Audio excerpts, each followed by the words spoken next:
So we are continuing with the next part.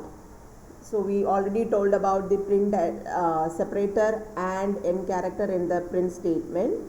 So we are continuing with that.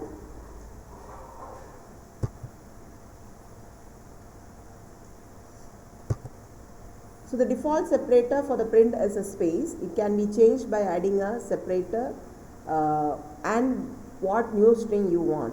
Similarly, you have an end character also, which is a new line character. It can also be changed by adding a end string at the end of each print command. And coming to the next section, which is the arithmetic operators. The table gives you all the arithmetic operations the Python offers you. There is an addition operator, subtraction operation, multiplication operation, a division operation, and you can have the floor division and the true division, and you have the modulus operation and the exponent operations. See, all these operations are familiar to you, but you have to go for an example also. Addition, subtraction, multiplication is similar to the normal multiplication, addition and subtraction, nothing new in it. But the difference is there for the true division and the floor division. True division always go for the float value. The resultant of the float true division will always be a float value. Whatever value you are giving, whether it be an integer value or a float value, the resultant will be a float value. But coming to the floor division, which is the double slash here, it is always truncates the fractional remainders and it gives you a integer. For example, if 9 divided by 2 is equal to 4.5, it takes the 4 value. It takes only the 4 value, that is the integer value.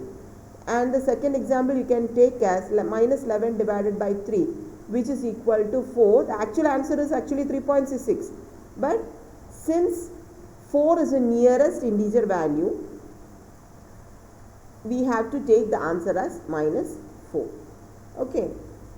So that's the difference between true division and floor division. And coming to modulus, of course modulus gives you a remainder of the division operation. Exponent gives you the power. So we'll go for the demonstration part.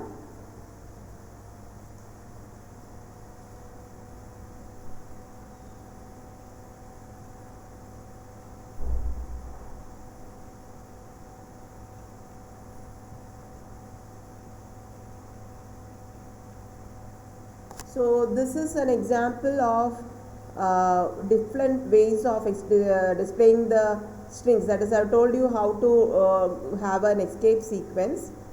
Here you can see hello, yes. If you want to display the apostrophe, you have to use a backslash there itself. So since backslash is given, the apostrophe is used. Otherwise, apostrophe will not be shown because it will be considered as a starting of a string. So in order to include that apostrophe here, you have to use the backslash. Similarly, for displaying the double quotes, again you have this. Since I have shared this link with you all, you can just go to the link and try out all these things.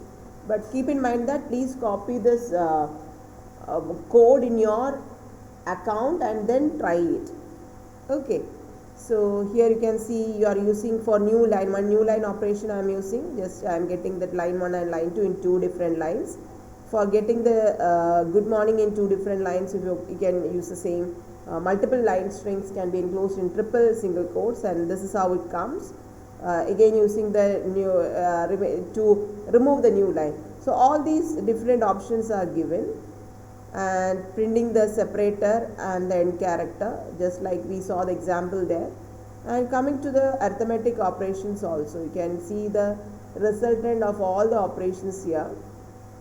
So just go through it, and here comes the end of our video. Thank you.